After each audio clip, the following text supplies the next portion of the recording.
สวัสดีครับขอต้อนรับทุกคนนะครับเข้าสู่ช่อง Fighting Fish ชลบุรีนะครับเดี๋ยววันนี้ผมจะพาทุกคนนะครับไปดูต้น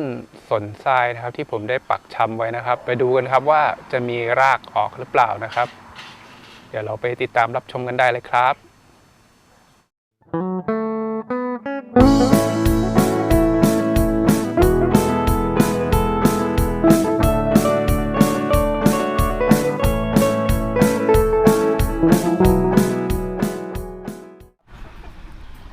ตอนนี้เราก็มาอยู่ที่ต้นหางนกยุงนะครับที่ชำเอาไว้นะครับแล้วก็จะมีเสียบกิ่งของสนทรายนะครับไว้นะครับเดี๋ยวให้ดูเหลี่ยมนี้ดีกว่านี่นะครับอันนี้ต้นนี้นะครับก็จะมีการแตกใบใหม่นะครับและกิ่งนี้นะครับที่เสียบไว้เนี่ยก็มีแตกใบเหมือนกันนะครับเดี๋ยวเรามาลองดูนะครับว่าจะมีรากหรือเปล่านะครับเอาต้นไหนดีเอาต้นนี้ดีกว่านะครับ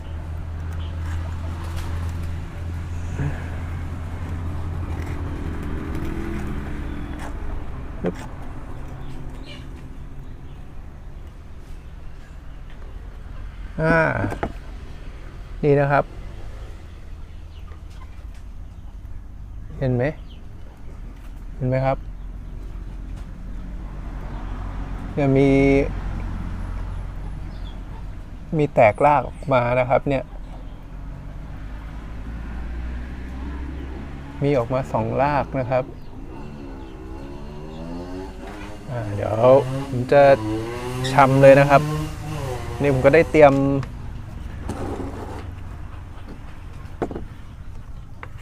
วัสดุชำมาแล้วนะครับเดี๋ยวผมจะลองพื้นครับด้วยหินไปก่อนนะครับเนี่ย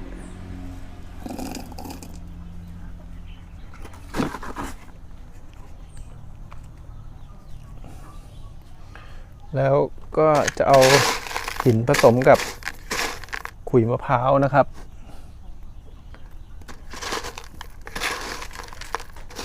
เป็นวัสดุปลูกนะครับ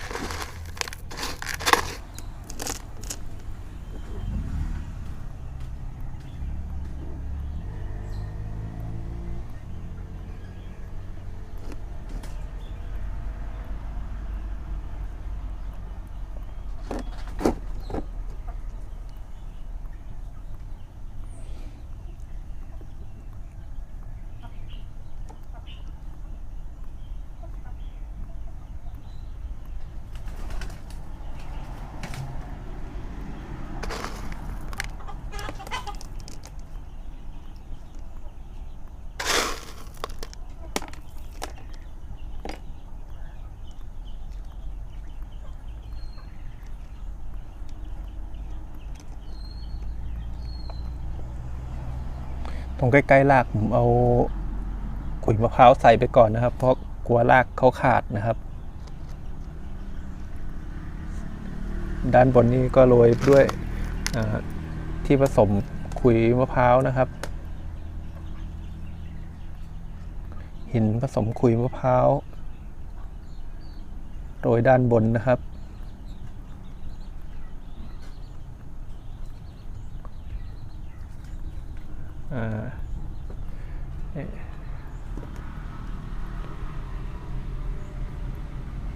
โอเคเดี๋ยวเราก็เอาเขาไปไว้ที่มันโดนแดดลำไรนะครับนี้เดี๋ยวเรามาดูอีก1 ต้นนะครับต้นนี้นะครับต้นเล็กเนี่ยว่าจะมีรากหรือเปล่านะครับ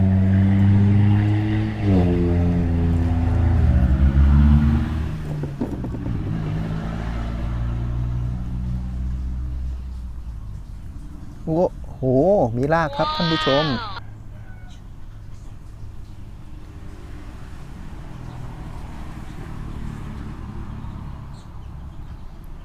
นี่ครับรากยาวมากครับเนี่ย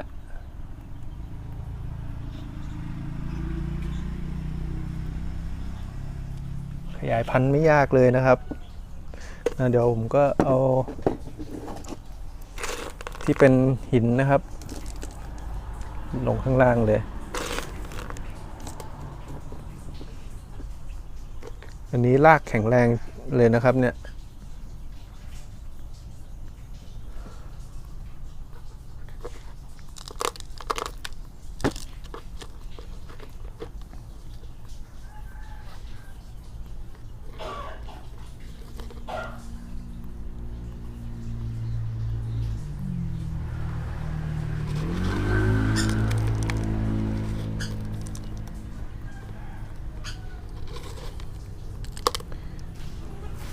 กิ่งเล็กนี่ยิ่งแข็งแรงกว่ากิ่งใหญ่อีกนะครับเนี่ย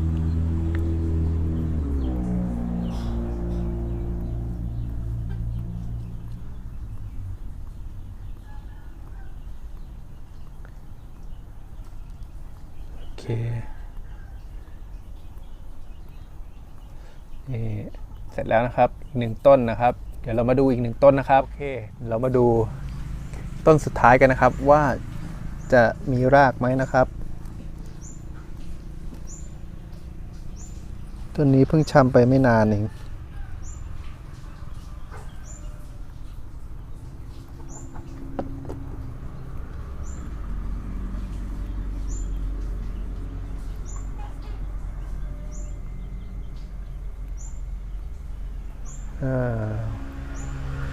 ต้นนี้ปรากฏว่ายังไม่แตกรากนะครับงั้นก็ชำเขาไว้ก่อนนะครับรอดูไปก่อนว่าเขาจะรอดหรือเปล่านะครับ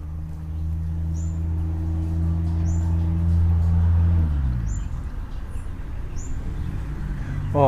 ไหนๆก็เราก็ดูต้นนี้แล้วเดี๋ยวทำการย้ายเปลี่ยนกระถางต้นหางนกยุงเลยดีกว่านะครับเดี๋ยวเราก็มาดูรากของต้นหางนกยุงดีกว่านะครับที่เราชำไปเนี่ยว่ารากเขาเดินไปขนาดไหนแล้วนะครับ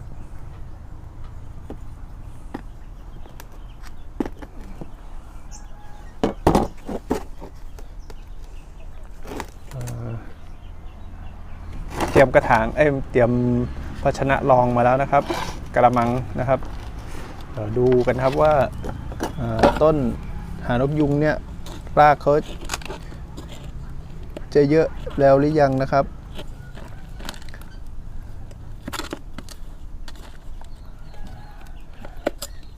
เยอะแล้วเราจะได้ทำการเปลี่ยนกระถางนะครับอันนี้ก็จำไม่ได้แล้วว่ากี่เดือนแล้วนะครับที่ทำคลิปขุดมานะครับ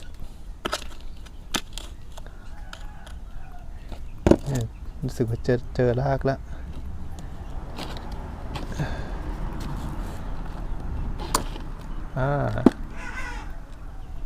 โอเค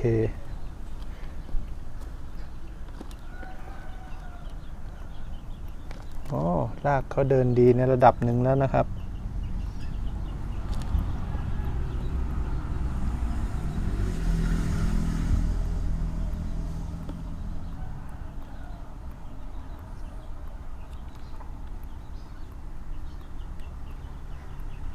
มีแตกรากใหม่นะครับมีแตกรากใหม่แล้วก็อันนี้เดี๋ยวส่วนที่มันยาวออกมามากเนี่ยเดี๋ยวผมจะตัดทิ้งเลยนะครับเพราะเขามีรากอื่นเหมือนกัน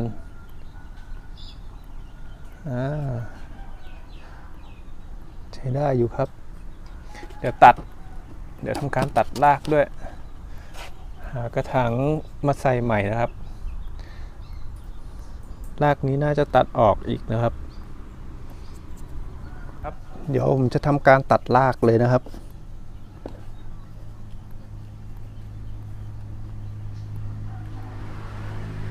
ตัดตรงนี้ก่อนลองดูก่อนนะครับว่าแค่นี้จะลงได้หรือเปล่านะครับ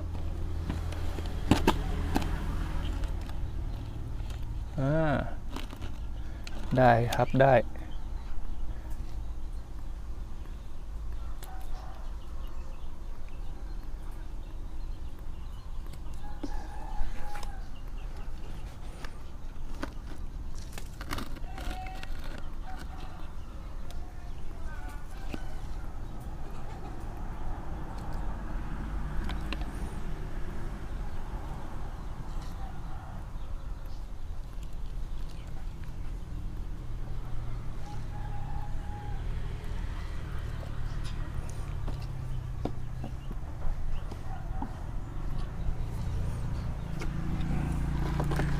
จะลองก้นกระถางด้วย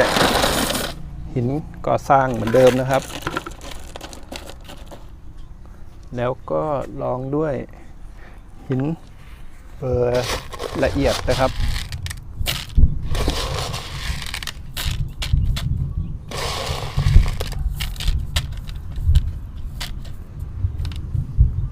แล้วก็จะเอาหินนะครับผสมกับขุยมะพร้าวไปเลยนะครับเพื่อเป็นการช่วยระบายน้ำนะครับลืมตัวนี้ไปซะแล้ว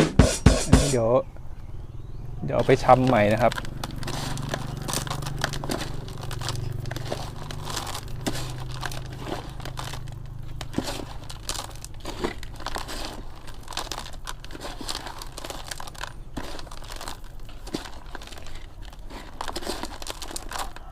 โอเค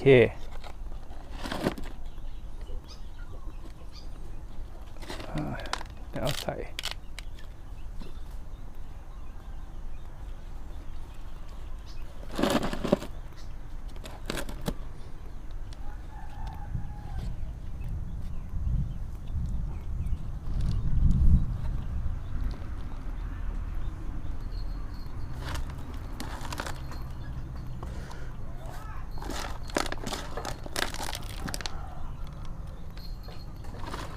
ขุยมะพร้าวอันนี้เป็นของผมที่ใช้อันเนี้ยจะเป็นใยนะครับจะไม่ได้เป็นใช้เป็นขุยมะพร้าวที่เป็นละเอียดโดยตรงนะครับเพราะละเอียดโดยตรงเนี่ยมันจะแน่นนะครับ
โอเคแล้วเดี๋ยวจะเอา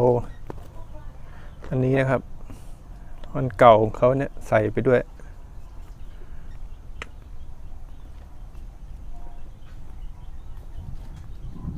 เพราะเขายังไม่ค่อยแข็งแรงดีนะครับแต่ว่ารากเขาก็แตกดีแตกพอใช้ได้ไม่ถึงกับดีนะครับ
โอเค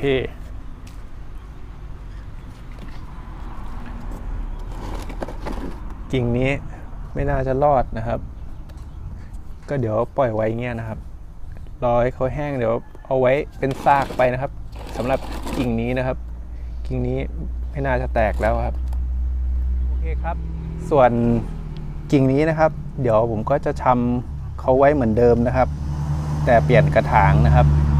เปลี่ยนกระถางมาชำในกระถางนี้แทนนะครับใบใหญ่นี่ก็จะไม่ใช้แล้วนะครับ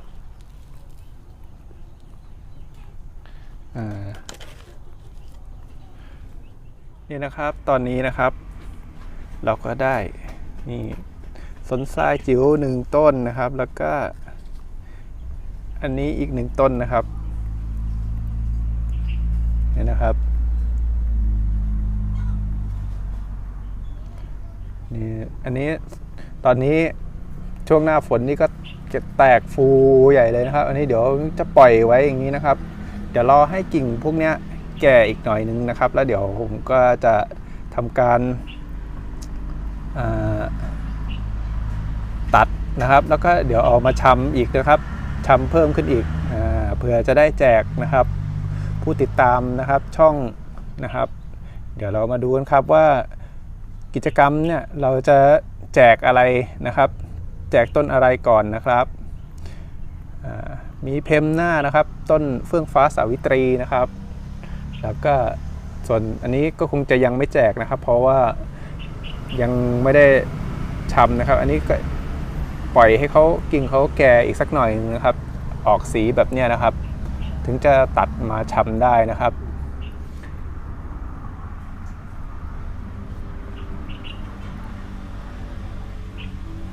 อันนี้เลยยังไม่เป็นทรงนะครับปล่อยเขาไว้ก่อนโอเคครับคลิปนี้นะครับก็จบเป็นที่เรียบร้อยนะครับก็ได้เห็นกันแล้วนะครับว่าสนทรายที่ทำการชำไว้เนี่ยติดนะครับได้ผลมีรากออกมานะครับมีอยู่2กิ่งนะครับที่ออกมาต้นเล็กเนี่ยรากแข็งแรงมากนะครับอีกต้นหนึ่งก็กำลังแตกออกมาเล็กๆนะครับกำลังเจริญเติบโตนะครับเดี๋ยวก็มาดูกันครับว่าเขาจะเจริญเติบโตจนเป็นให้เราทำบอนไซได้หรือเปล่านะครับแต่ผมคิดว่าต้นกิ่งเล็กเนี่ยน่าจะแข็งแรงนะครับแล้วก็การชำในครั้งต่อไปเนี่ยก็คือจะได้นำกิ่งเล็กๆนะครับที่มีลักษณะไม่แก่เกินไปแล้วก็ไม่อ่อนเกินไปเนี่ยมาชำนะครับส่วนคลิปนี้นะครับผมก็ขอลาไปก่อนนะครับอย่าลืมนะครับกิจกรรม 2,000 ซับแจกต้นไม้นะครับและก็จะแจกต่อไปเรื่อยๆนะครับถ้าเกิดว่าใครเห็นว่าคลิปนี้มีประโยชน์นะครับก็ช่วยกดไลค์นะครับแล้วก็ช่วยกดติดตามช่อง Fighting Fish ชลบุรีด้วยนะครับส่วนคลิปนี้นะครับผมก็ขอลาไปก่อนขอบคุณที่ติดตามรับชมครับขอบคุณครับผม